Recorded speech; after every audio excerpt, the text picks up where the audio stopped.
Shalom. Saudaraku yang kasih, saya ucapkan selamat tahun baru. Ya, tahun 2015. Kita percaya di dalam kasih Tuhan, kita boleh dapat semakin tumbuh dewasa sebagaimana yang Tuhan inginkan. Karena tanpa kita menjadi dewasa, kita tidak akan masuk ke dalam perkawinan, perjamuan, kawin anak domba Allah. Tuhan untuk kita semakin hari boleh semakin dewasa, dan ukurannya bukan ukuran kita, takarannya bukan takaran kita, takarannya adalah firman Tuhan. Ya, jadi semakin kita mempunyai hati yang boleh senantiasa mau melayani, bagaimana minggu lalu ya di tahun 2014 firman Tuhan berkata bahwa segala perkara dapat kutanggung di dalam Dia yang telah memberi kekuatan kepadaku di segala perkara. Ya, di tahun ini itu menjadi satu dasar kita untuk kita semakin lebih percaya lagi. Karena tahun ini bukan tahun yang semakin enak bagi kita, ya, mungkin bagi dunia semakin enak, ya. Tetapi semakin hari dunia ini akan semakin menekan kita. Dunia ini akan semakin membuat kita seolah-olah ya kita tidak punya kekuatan. Kita percaya tahun 2014 jelas firman Tuhan segala perkara dapat kutanggung di dalam Dia. Amin. Nah, tahun yang ini firman Tuhan telah berkata kepada kita di dalam Lukas 13 ayat 24 dan 25.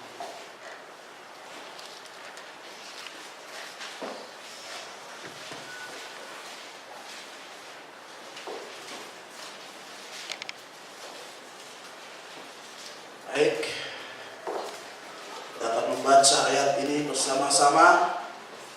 Kita akan bangkit berdiri. Lukas 13, Injil Lukas pasal 13 ayat 24 dan 25. Saya membacakan ayat 24, nanti Bapak Ibu Saudara kekasih membacakan ayat yang ke-25. Jawab Yesus kepada orang-orang di situ, "Berjuanglah untuk masuk melalui pintu yang sesat itu.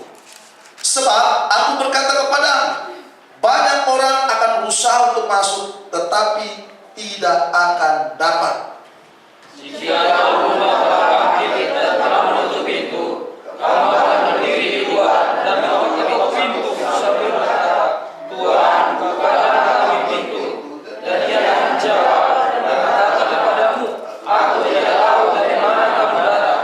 Ya, terima kasih. Silakan duduk. Sangat singkat sekali firman Tuhan. Ya. Jawab Yesus kepada orang-orang di situ, "Berjuanglah."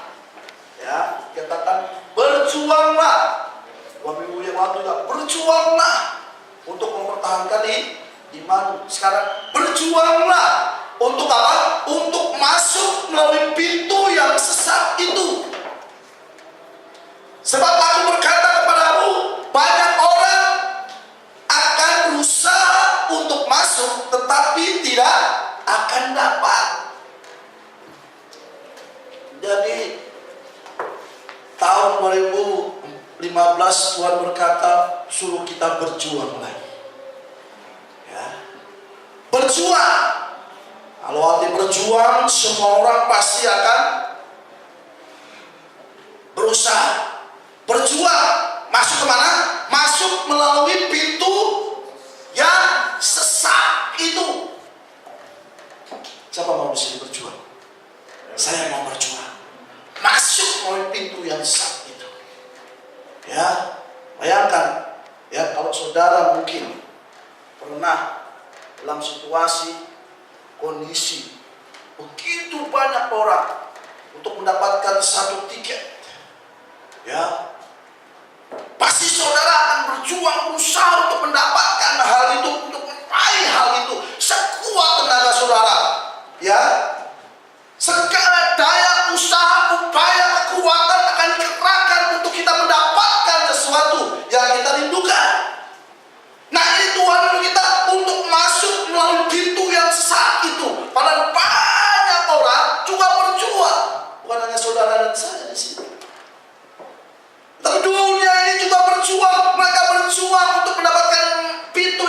itu masuk dalam tujuan itu.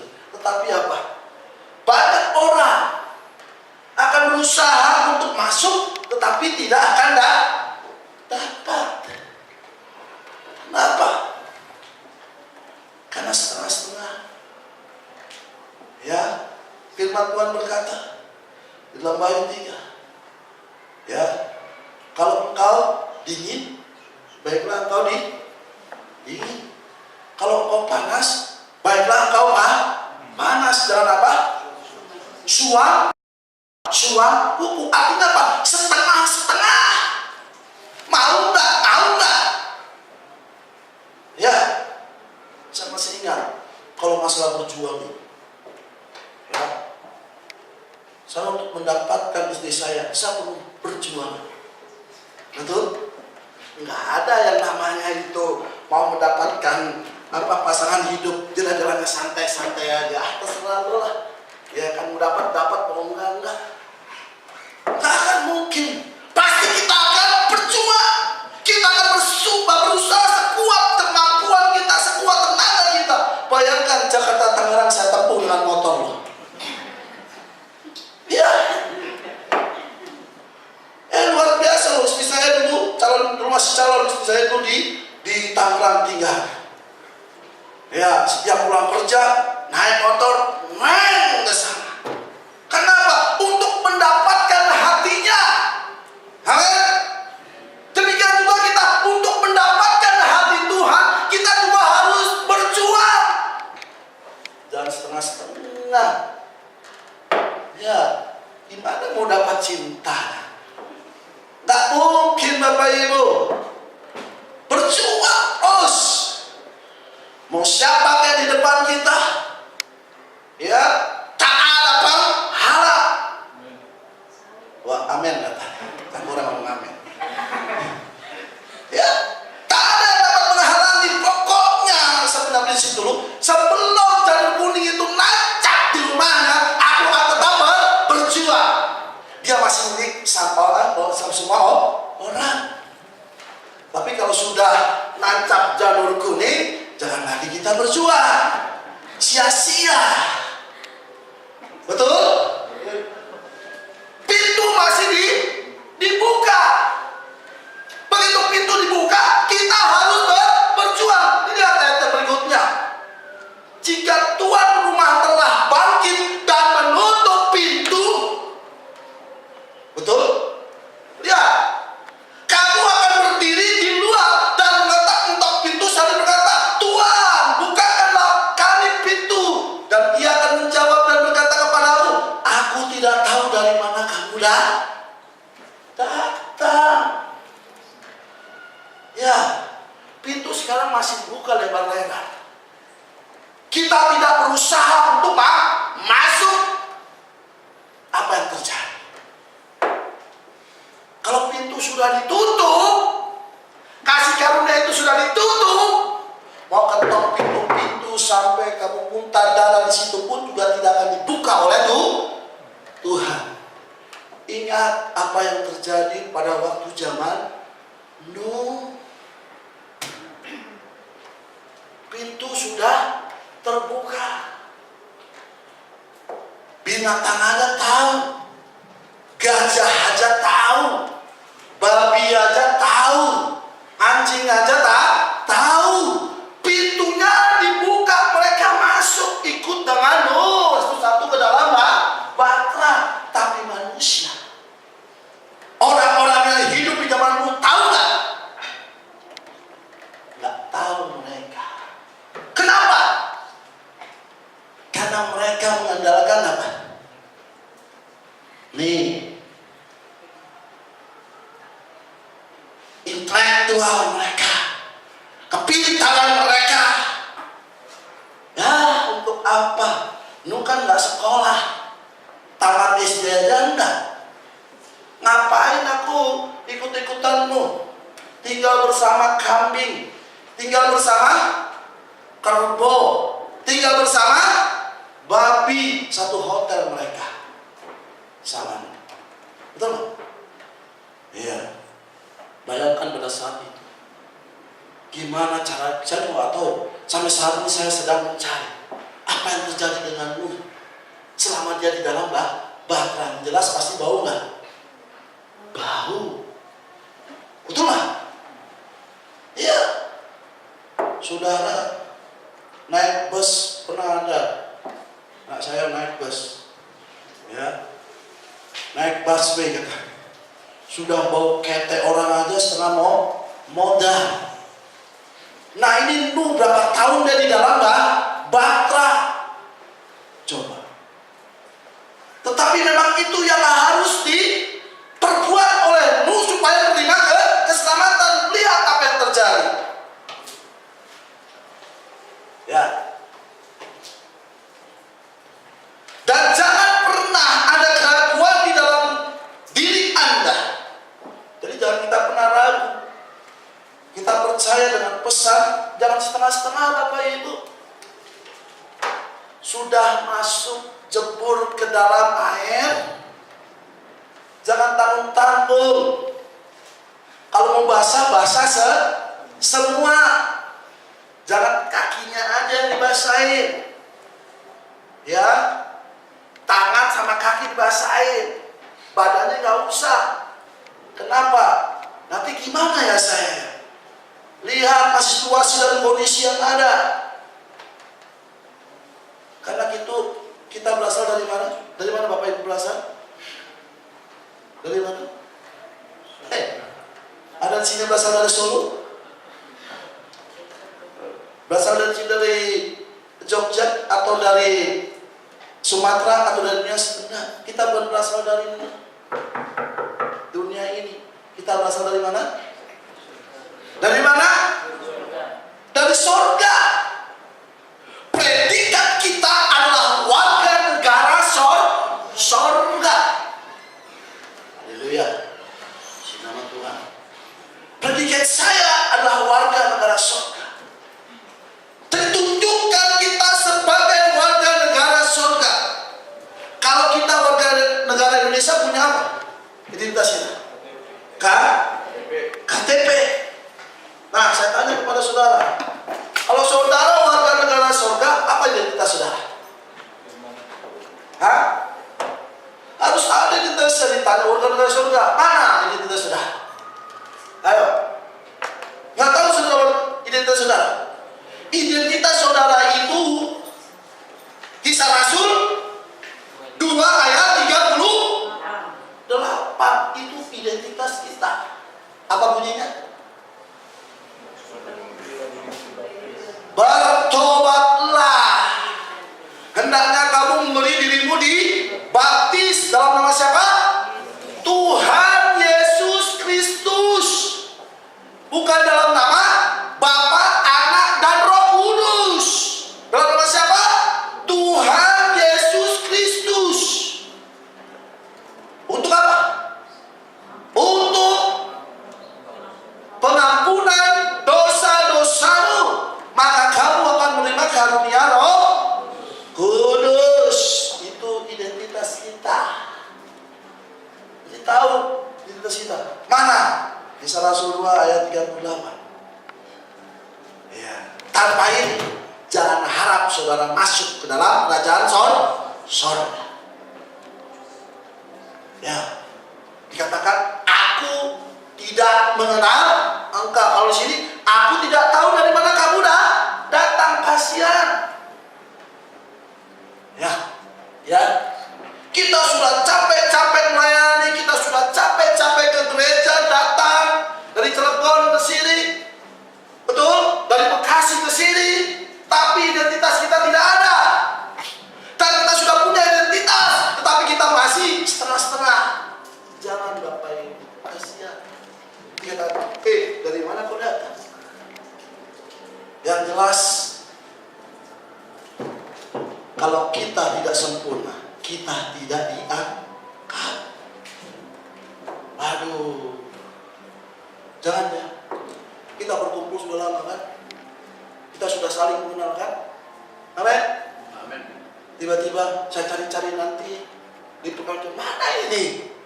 Ya, kok ada yang ketinggalan di bumi? Kalau saudara ketinggalan di bumi, apa akibatnya? Saudara akan masuk ke dalam kesusahan besar selama 3,5 tahun. Ya. Nah, jangan pernah ada keraguan di dalam diri Anda.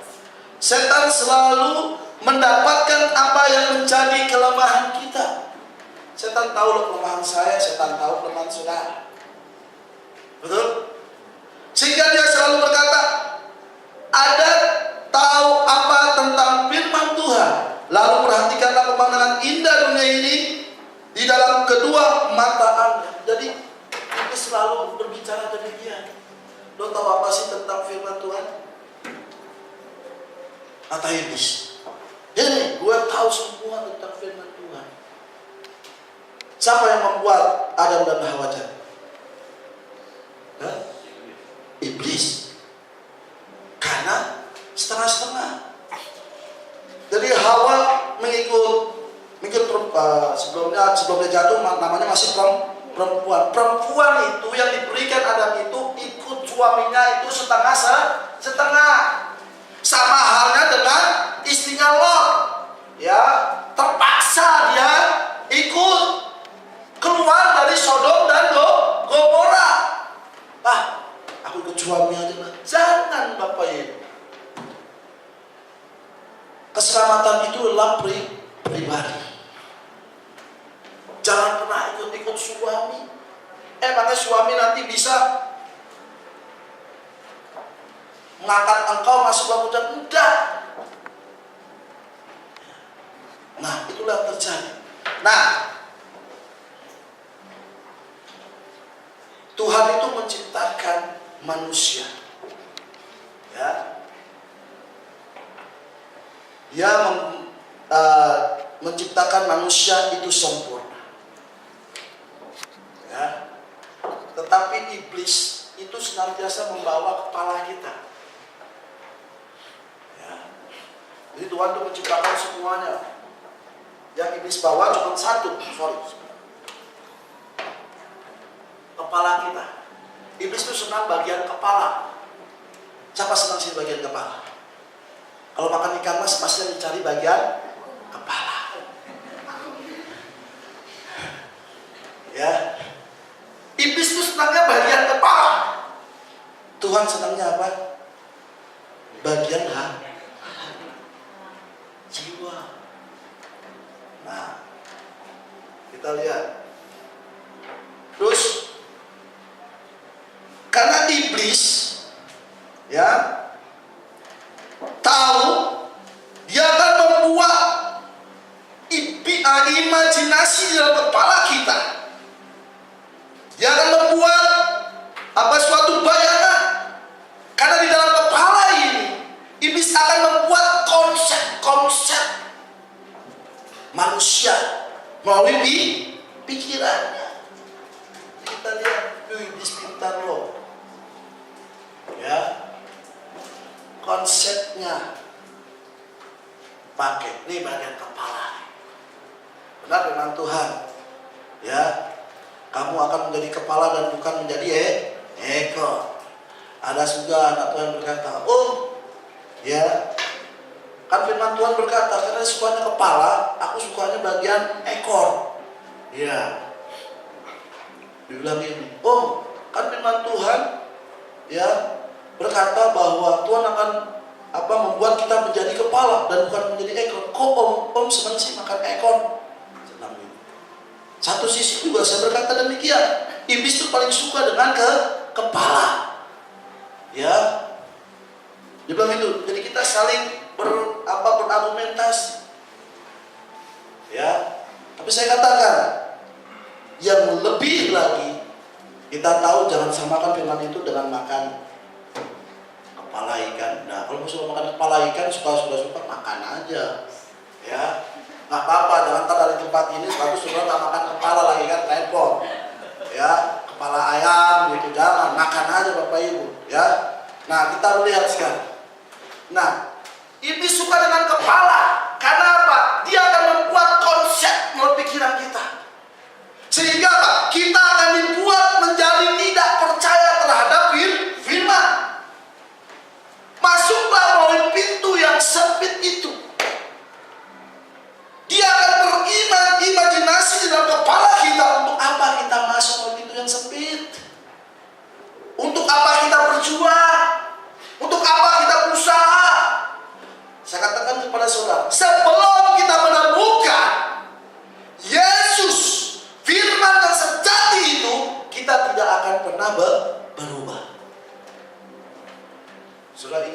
yang telah diperbuat oleh Zakius. Dalam pujian, Zakius orangnya pendek, ya, kecil, buat dunia. Dia orangnya pendek. Tapi lihat, ketika Zakius bertemu dengan Yesus, apa yang terjadi? Dia berubah. Tetapi sebelum dia bertemu dengan Yesus, apa yang dia telah perbuat? Dia berusaha, dia berjuang untuk mendapatkan Yesus, untuk mendapatkan firman yang sejati. Ketemu nggak? Ketemu. Coba baca di dalam Injil Lukas. Kita baca saja. Lukas pasal 19. Bisa seorang membaca, bantu saya.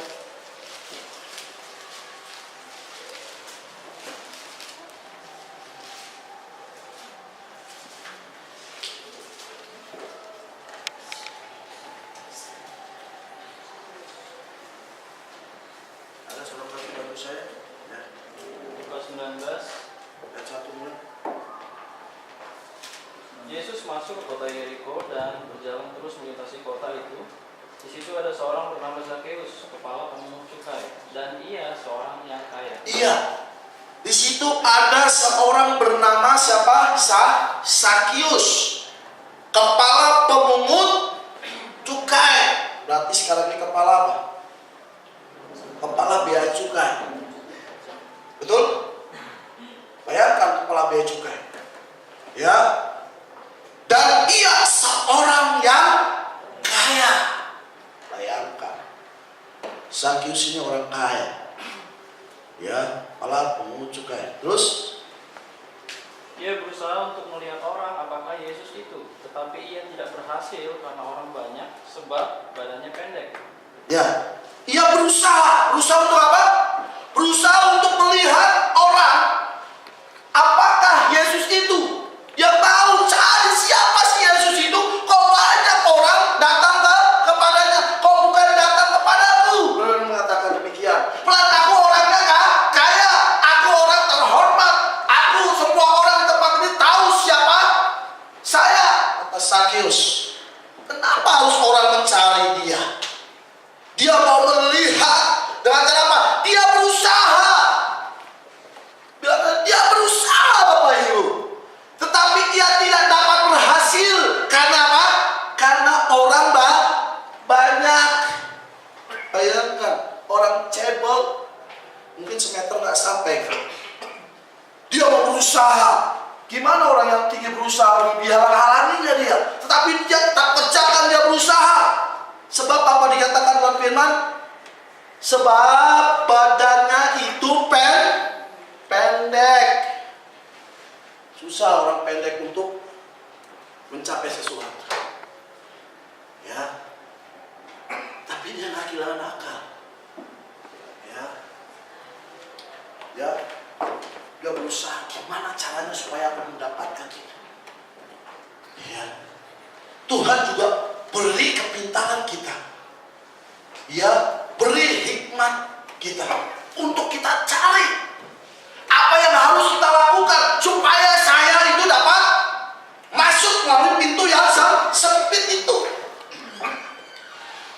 Lihat, terus ayat 4. Maka berlari ia mendahului orang banyak, lalu memanjat pohon ara untuk melihat Yesus yang akan lewat di situ. Ya. Maka berlari dia. Jadi gak ada sekarang itu yang jalannya lenggang kangkung Bapak Ibu. Firman Allah berkata, berlari-larilah kamu, ya, untuk memperoleh hadiah. Jadi kita harus berlari. Sebagai seorang olahragawan, sebagai seorang petinju, aku tidak sembarang memukul. Ya, jadi harus tepat sasaran. Seorang petinju memukul. Demikian juga kita harus tepat sasaran. Apa tujuan hidup kita. Harus tepat sasaran. Jangan seperti yang lalu-lalu Bapak Ibu. Yang rapotnya masih merah, kita benarkan di tahun 2015 ini. Amin. Jangan senang dengan rapot merah. Saya waktu sekolah dulu sedih walaupun rapot wali kelas saya kasih bunga mawar merah, saya sedih. Kenapa kok dikasih bunga mawar warnanya merah terus? Mending kalau tidak berduri. Ini berduri. Artinya apa? Kalau merah terus maka tidak akan naik kelas. Aduh. Ya. Tetapi saya nggak tahu. Begitu ujian yang terakhir, Tuhan buat rapot saya dari warnanya biru semua. Jadi saya naik kelas. Tapi setiap semester 1 pasti ada merahnya. Itulah. Tapi pas terakhir selalu bagus semua. Ya pas-pasan lah nilainya 67. Yang penting naik. Hanya ada satu yang 8. Pelajaran agama. Iya. Kita lihat. Coba lihat. Tahun lalu kita rapotnya merah. Ya. Sering bolos. Kalau sering bolos, merah nggak? Merah. Ya, puji Tuhan walaupun hujan masih banyak yang datang. Saya kira tadi udah hujan ini lebat lagi, jangan nggak datang lagi. Ya dari Tangerang pun juga datang, di Cirebon juga datang, luar biasa. Ya, Eropa. Saya terus terang, dulu saya pernah mengalami hal itu. Setahun saya tidak ibadah. Saya katakan kalau sudah lama tidak beribadah itu masih, saya masih bertumbuh. Nonsen. Gak ada itu kata-kata demikian. Karena apa? Iman timbul dari pendengaran firman. Sudah ada doa keluarga? Amin. Ayo, saya akan ingatkan terus di tahun 2015 ini. Berdoa bersama anak istri, suami, saudara. Jangan cuma tanggal 31 Desember 2014. Semua keluarga kumpul berdoa bareng-bareng di sini. Tangis-tangisanlah mereka. Biasanya begitu. Nangis, aduh ma, ampuni saya ya ma. Pak, ampuni saya ya Pak. Nanti tahun berikutnya sudah ada lagi, sudah happy-happy aja, sedih-sedih jalan. Jangan Bapak Ibu. Terus saya ingatkan kepada saudara, gimana doa keluarga kita? Ya, gimana keluarga kita mau dimenangkan? Ya, gimana kita menjadi kesaksian dalam keluarga kita? Awalnya memang susah. Ya, memang anak itu memang demikian. Waktunya mau doa dia tidur. Waktunya begitu dibangunin agak susah. Diem aja. Ditanya. Biasa itu namanya anak. Ya, kita juga dulu pernah jadi anak. Amin. Sering dongkol dengan orang tua kita. Pernah nggak? Pernah pasti. Nggak mungkin namanya anak tuh nggak pernah dongkol dengan orang tuanya. Ya. Tetapi ketika kita jadi orang tua, baru berpikir kita mau menjadikan anak kita sebagai anak-anak yang penurut. Baru kita terasa. Dulu saya pulang tengah malam, bego aja. Bapak saya nungguin, ya kan? Itu terus bapak saya nungguin. Paling setia bapak saya. Benar-benar semua bapak saya bukain pintu. Tapi ketika saya sudah menjadi orang tua, baru kita merasakan anak kita pergi sebentar aja sudah khawatir. Apalagi istri saya sudah pulang jam 8, jam 9, saya udah takut terus. Di mana kau? Di mana kau? Jadi ada resah di dalam hati kita. Amin. Gak mungkin namanya orang tua gak akan resah terhadap anak. Itu pasti. Nah, kita melihat, ya, Sakyus berusaha dengan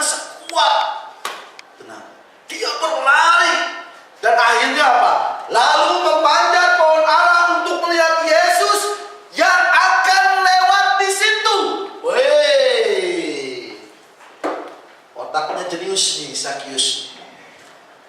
Ya, ada yang punya usaha demikian?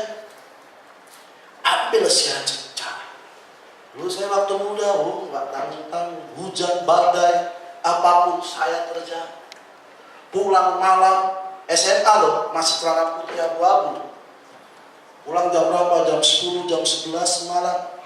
Bukan buat hura-hura, tapi saya rindu untuk firman. Saya rindu untuk mencari kebenaran. Dan bapak saya menanti di rumah. Pasti bapak saya juga kesal. Saya tahu, karena itu terasa di hati saya juga sebagai seorang bapak, ya, sebagai kepala keluarga pasti ada. Ya, tetapi itulah yang dikerjakan. Sama halnya dengan Sakius, dia tidak pandang bulu, dia tidak pandang jabatan sebagai kepala pemungut cukai pada saat itu, sebagai orang kaya. Langsung dia naik ke pohon ara untuk melihat siapa Yesus yang akan lewat di situ. Karena susah, dia berlari lebih dahulu, ya, dari antara orang lain. Dan apa yang terjadi? Ketika Yesus sampai ke tempat itu, dia melihat ke atas dan berkata, dilihat, Sakius, segeralah turun, sebab hari ini aku harus menumpang di rumahmu. Ini adalah berkat bagi Sakius karena dia sudah berusaha mendapatkan Yesus. Amin. Berkat lo bagi Sakius. Pada hari ini aku akan menumpang di rumah. Gimana dengan orang-orang yang lain? Hah? Sakius seorang pemungut cukai. Dia sering kali, ya, mungkin marah kepada orang-orang karena tidak membayar pajak. Aduh, gimana orang-orang yang lain? Ya, dia, tetapi semua orang yang melihat hal itu bersungut-sungut. Saudara tidak perlu iri kalau ada orang yang diberkati. Amin. Kunci diberkati apa? Ini berusaha dengan sungguh-sungguh, bukan bekerja. Mencari Yesus, mendapatkan Yesus, maka berkat itu pasti akan mengalir. Iya, kenapa kok Yesus nggak tinggal di rumahku? Kenapa kok harus dengan pemungut cukai yang kerjanya malak-malak terus? Yang kerjanya malak-malak terus. Kenapa? Iya. Lalu Sakius segera turun dan melihat Yesus dan bersukacita. Tetapi semua orang yang melihat hal itu bersungut-sungut, katanya, ia menumpang di rumah orang berdosa. Ayat berikutnya. Tetapi Sakius berdiri dan berkata kepada Tuhan, Tuhan, setengah dari milikku. Bayangkan, setengah dari milikku akan kuberikan kepada orang miskin, dan sekiranya ada sesuatu yang kuperas dari seseorang akan kukembalikan 4 kali lipat. Kenapa? Yesus sudah mengubah pikirannya karena dia bertemu dengan Yesus, karena dia bertemu dengan tiada api, karena dia bertemu dengan pesan Tuhan di akhir zaman. Ada perubahan. Saudara tidak akan dapat masuk melalui pintu yang sempit kalau saudara tidak bertemu dengan tiang api secara pribadi. Ini yang harus kita lakukan. Yang pertama, amin, bertemu dengan tiang api, bertemu dengan firman, bertemu dengan pewahyuan itu, maka kita akan pasti masuk, dapat masuk dan melalui pintu yang sempit itu. Yang pertama.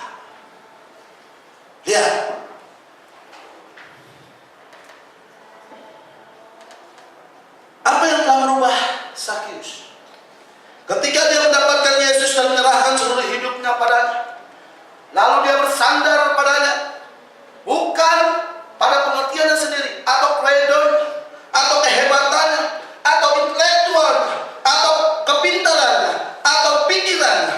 Semuanya mati ketika dia bertemu dengan Yesus. Secara pribadi kita harus bertemu dengan Yesus. Ya. Apa itu? Pesan Tuhan di akhir zaman. Bukan dengan intelektual kita. Pesan ini, firman ini bukan menjadikan kita pintar, tahu akan seluruh firman melalui intelektual kita. Hanya menjadi pengetahuan, tetapi menjadi kehidupan.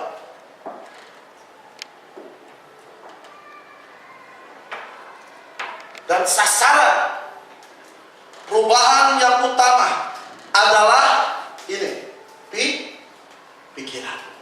Kita tidak akan dapat mematikan pikiran kita sebelum kita menerima pewahyuan, sebelum kita mendapatkan tiang api. Sama halnya dengan Rasul Paulus. Gimana ketika dia adalah seorang murid dari Gamaliel. Ketika dia mau ke Damsyik, untuk apa? Apa Damsyik? Dia pergi ke Damsyik bukan hanya menangkap, tetapi akan membunuh. Tapi ketika dia bertemu dengan tiang api di jalan, ya, dia berkata, siapa tahu Tuhan? Maka Tuhan menjawab, akulah Yesus yang kau aniaya.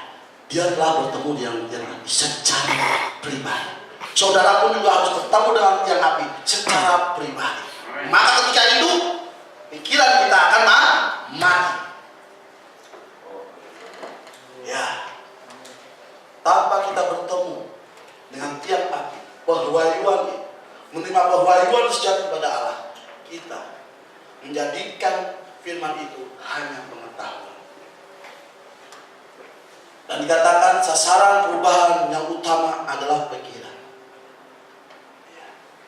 Dengan apa pikiran ini harus ditundukkan? Ya, di sini dikatakan kenapa kita harus berdoa. Ada yang tahu? Sudah berdoa di rumah? Minimal 3 kali ya. Doa makan pagi, siang, dan malam. Nah, kenapa sudah berdoa? Saya tanya, sudah berdoa semua? Amin. Kenapa kita harus berdoa? Ada yang bisa jawab? Kenapa sih saya harus berdoa? Ini pertanyaan yang mudah. Karena mau makan, amin. Karena mau tidur, amin. Ya, bagus. Ya, dan ajarkan itu kepada anggota keluarga di rumah. Tapi yang jelas, kenapa harus ada doa yang khusus kita kepada Allah? Pernahkah kita berdoa? Jalan yang pertama setelah kita bertemu secara pribadi dengan tiang api itu. Yang kedua, kita harus berdoa. Kenapa kita harus berdoa? Brother mengatakan supaya kita dapat menundukkan pikiran kita. Coba kalau saudara ada masalah, saudara cari jalan keluar, kemana? Hah? Orang dunia kalau ada masalah, kemana mereka cari jalan ke ini? Ini orang dunia. Pergilah hura-hura dengan kawannya. Kemana? Mungkin ke diskotik. Mungkin apa? Mungkin juga minum minuman keras. Mungkin apa? Mungkin juga merokok. Pasti kalau ada masalah demikian. Tetapi orang percaya, kita yang sudah tahu bahwa tahu firman, kita orang percaya. Dengan apa kita kalau ada masalah? Dengan berdoa. Hal yang pertama, bertemu dengan tiang api semakin banyak. Hal yang kedua, harus berdoa. Untuk apa? Menundukkan pikiran. Karena sebelum Anda dilahirkan kembali, seringkali kita berargumentasi dengan firman. Ya. Seringkali karena pikiran, kenapa begini, kenapa begitu? Itu hanya ditundukkan dengan doa. Harus ada doa. Saya katakan, penghujung tahun dimulai dengan doa keluarga. Ya. Kalau saudara bisa melakukan hal ini di tahun ini, lihat tahun depan kehidupan saudara dan keluarga saudara sudah berbeda dari tahun 2014. Semangat hati saudara berbeda. Ya. Kehidupan saudara juga pasti akan berbeda. Ada masalah kita tidak gonjang-ganjing begini, jangan. Kalau orang dewasa pada masalah apa? Tenang. Kelihatan. Ada masalah juga tetap bersuka cita. Kelihatan, kelihatan apa? Buah-buah rohnya. Jangan tahun 2014 kita bawa-bawa ke 2015, tinggalkan tahun 2014.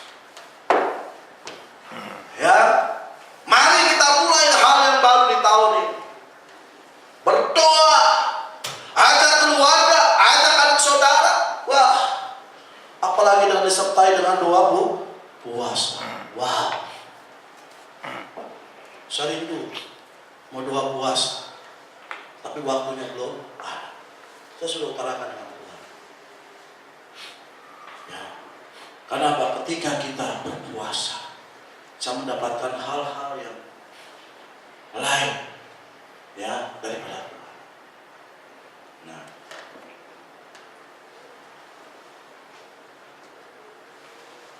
dan Anda tahu, ya,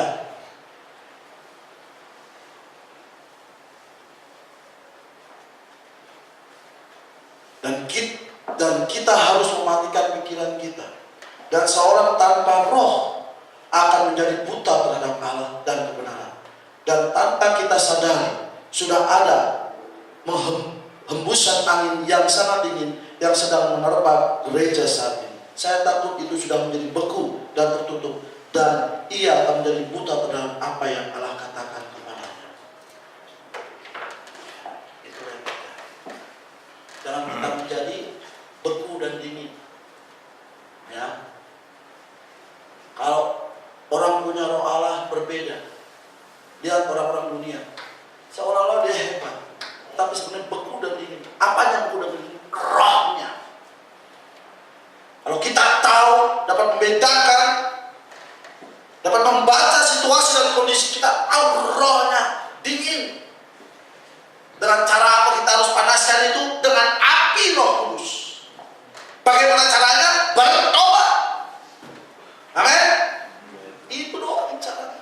Kalau roh saudara sudah dingin pada saat ini, juga harus saudara minta dengan Tuhan api Roh Kudus. Caranya bertobat. Mana itu caranya, Bapak Ibu?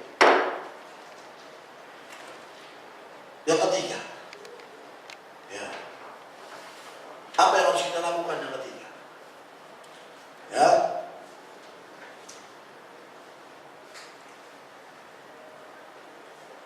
ya.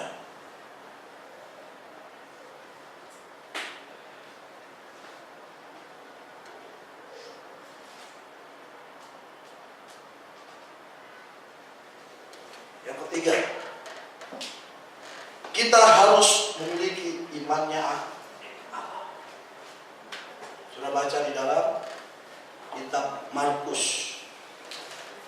Yang pertama, tadi kita harus bertemu dengan yang api. Yang kedua, kita harus berdoa. Dan yang ketiga, kita harus memiliki iman yang Allah. Markus pasal 11. Injil Markus pasal 11.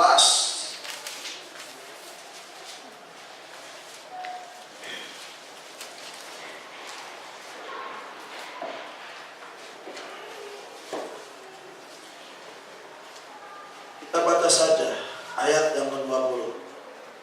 Mulai 20 sampai 26.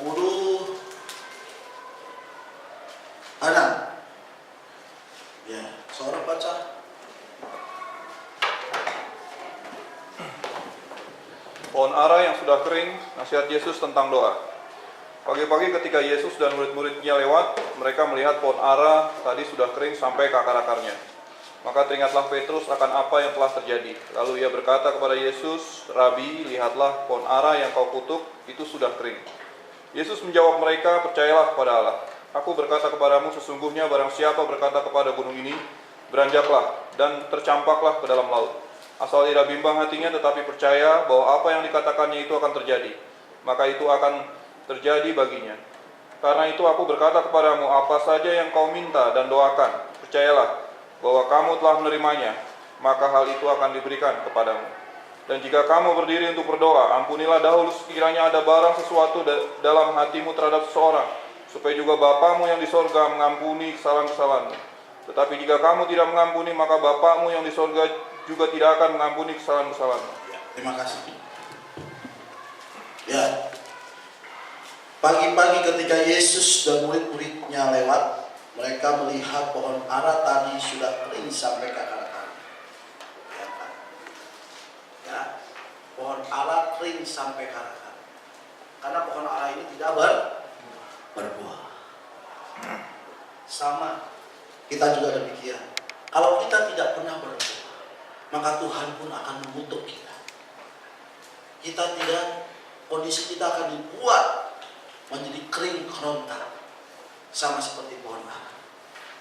Maka teringatlah Petrus akan apa yang terjadi. Lalu dia berkata kepada Yesus, "Rabi, lihat pohon ara yang kau kutuk itu sudah kering." Ya, sudah kering. Nah, sudah perhatikan di ayat 22. Yesus menjawab mereka. Kenapa bisa demikian? Yesus menjawab mereka, "Percayalah kepada Allah." Ya. Kalau dalam bahasa Indonesia, percayalah kepada Allah. Kita lihat dalam bahasa Inggris. "And Jesus answering said unto them, have faith in God." Ya. Beda sekali kan? Betul nggak? Yang percayalah ya kepada Allah, percaya. Tapi sini have faith in God. Milikilah imannya Allah. Wow. Kalau kita memiliki imannya Allah, apa saja yang kita katakan terjadi pasti terjadi. Amin. Karena imannya Allah adalah iman kesempurnaan. Tanpa imannya Allah kita tidak akan dapat masuk ke dalam pintu yang sempit itu. Hal yang sama yang dilakukan oleh Yosua dan bangsa Israel.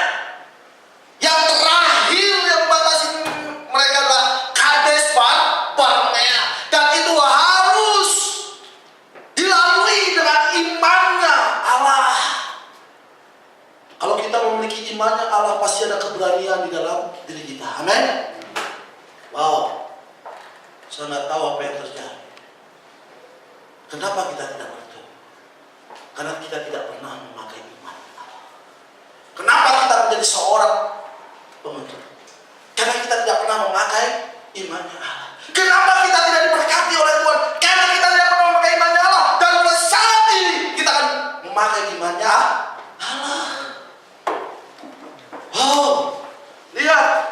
Aku berkata kepadamu, sesungguhnya barang siapa berkata kepada gunung ini, beranjaklah dan tercampaklah ke dalam laut, asal tidak bimbang hati, tetapi percaya bahwa apa yang dikatakannya itu akan terjadi, maka hal itu akan terjadi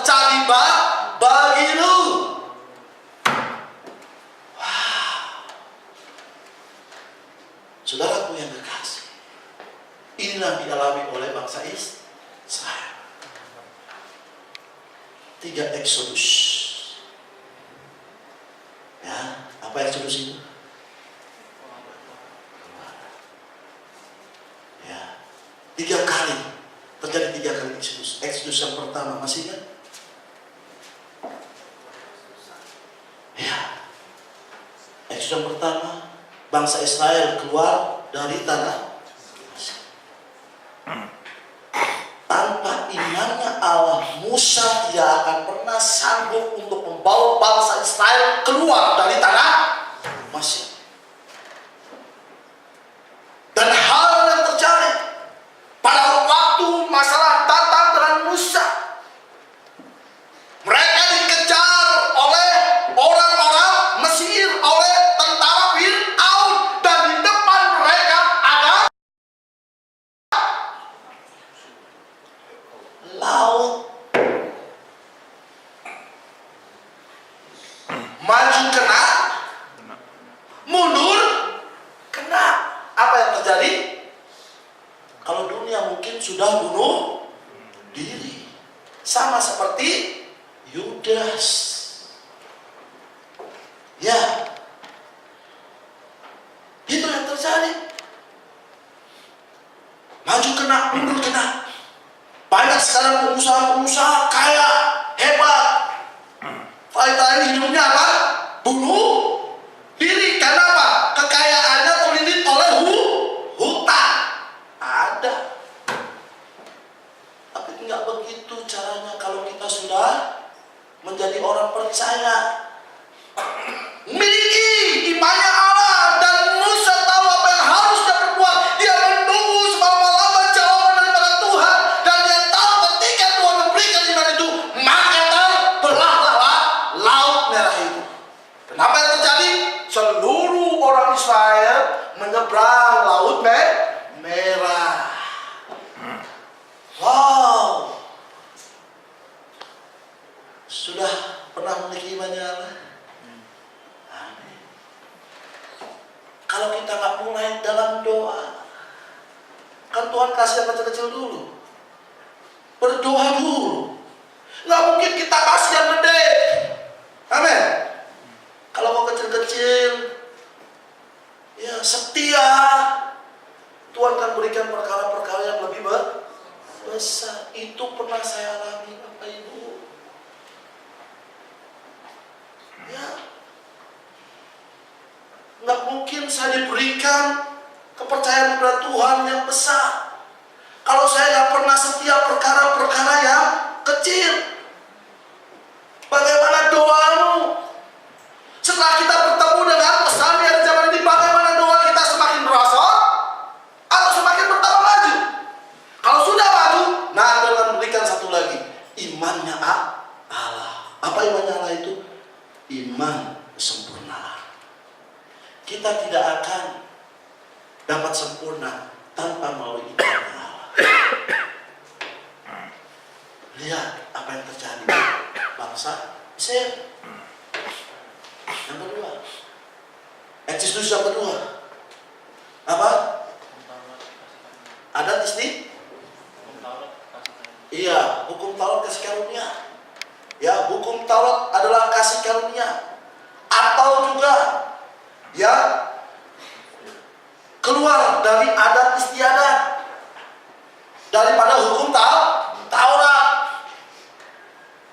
Adat istiadat orang-orang Yahudi. Orang-orang Yahudi itu ikut, ya, dia setia terhadap hukum Taurat.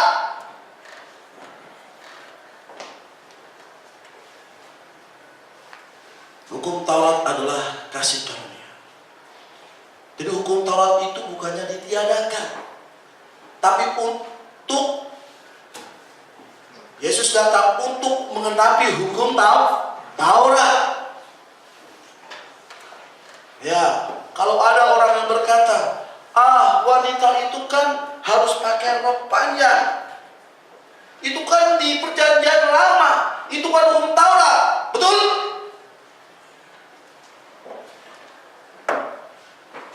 Kalau itu hukum Taurat, berarti Yesus tidak sama.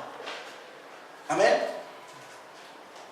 Ibrani 13 ayat 8. Yesus Kristus tetap sama. Kemarin, hari ini, dan selamanya. Jadi Yesus datang bukan untuk meniadakan hukum Taurat. Yesus datang untuk menggenapi hukum Taurat. Tetapi kita jangan berpatokan dengan hukum Taurat. Kita harus berpatokan kepada hukum kasih karunia. Nah, jadi adat istiadat keluar dari adat istiadat orang Yahudi. Sudah baca di dalam Matius 19 nanti di rumah.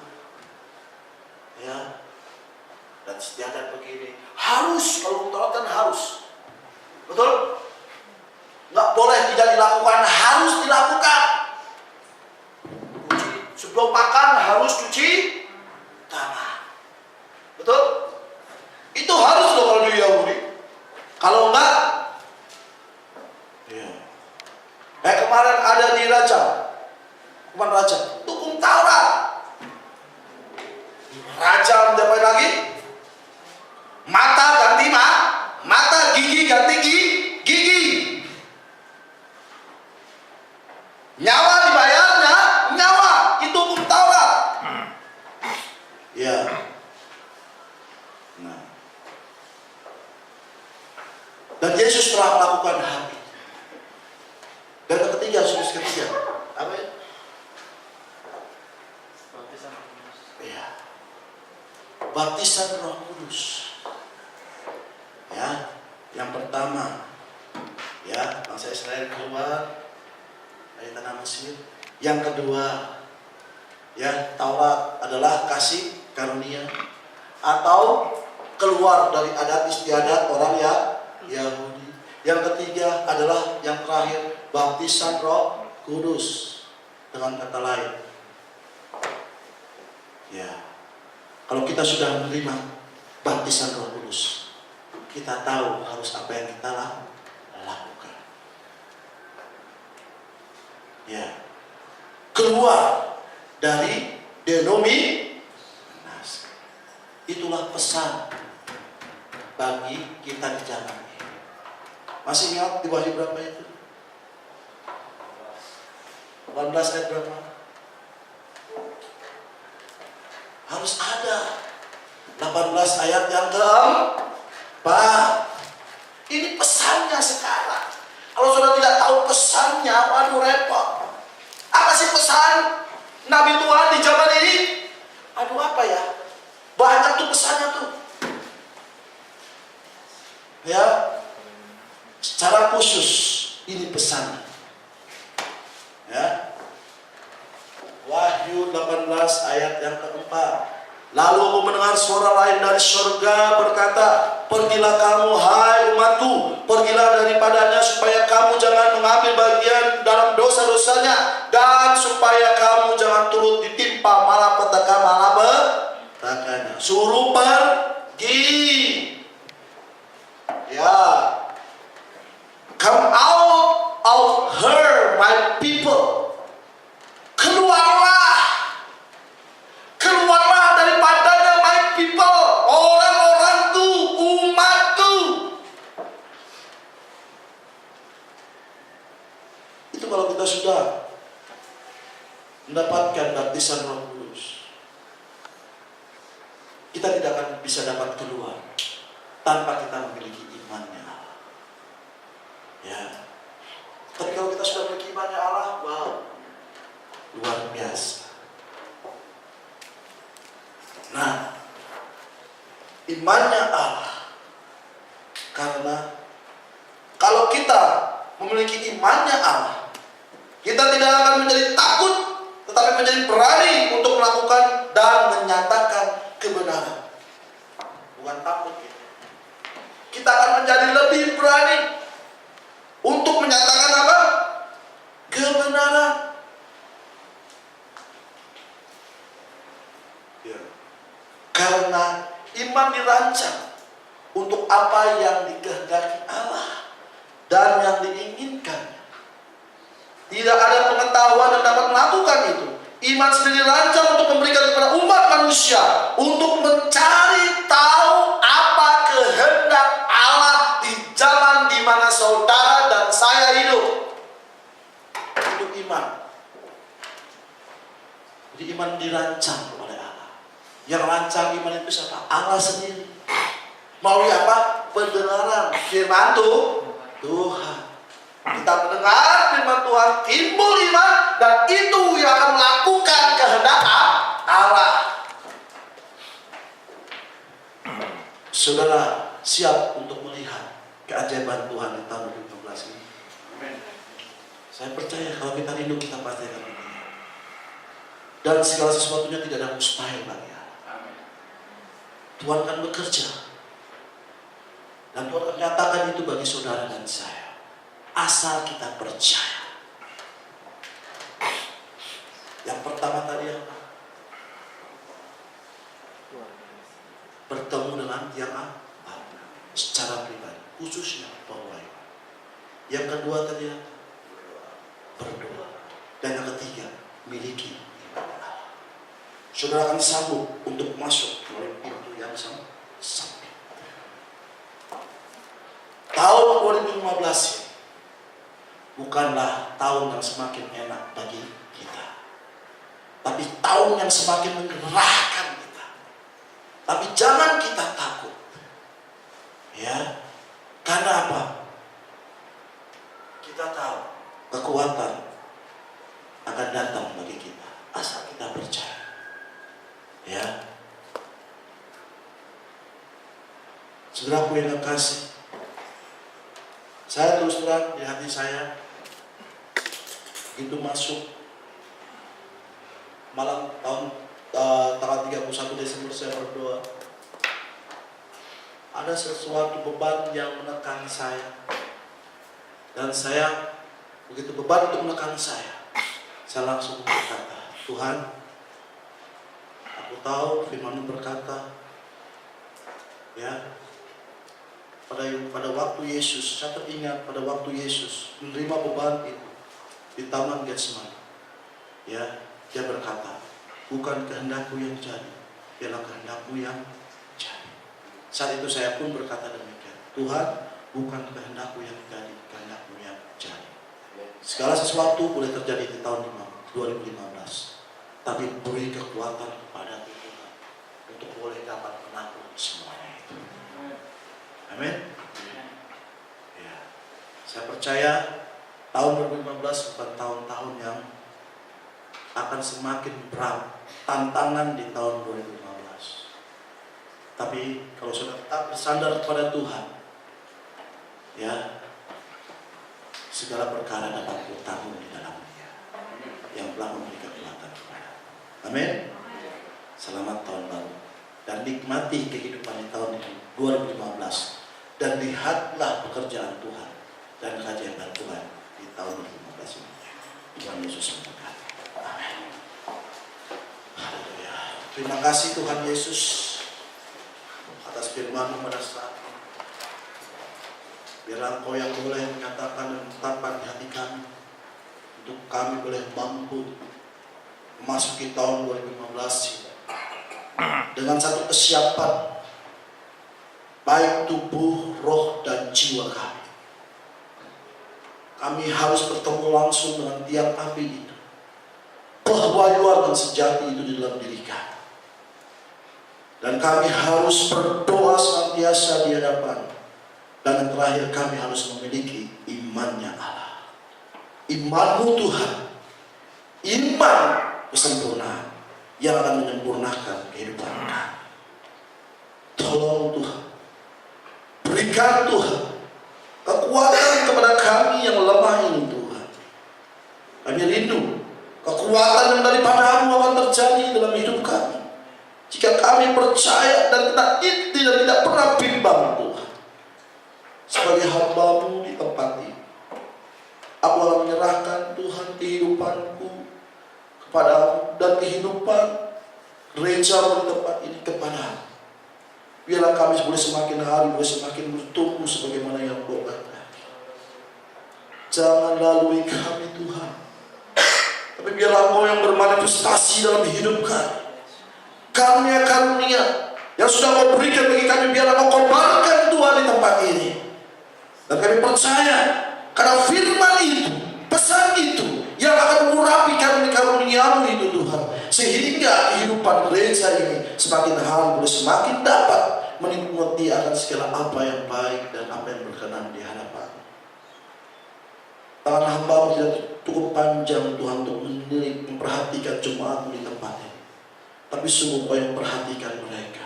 Berkati jemaat-Mu di tempat ini dengan segala kasih karunia, dengan segala apa yang baik, apa yang berasal daripada kehidupan mereka boleh semakin bertumbuh di dalam Engkau, dan mereka dapat tahu apa yang Kau inginkan, apa yang Engkau inginkan dalam kehidupan mereka. Terima kasih Bapa.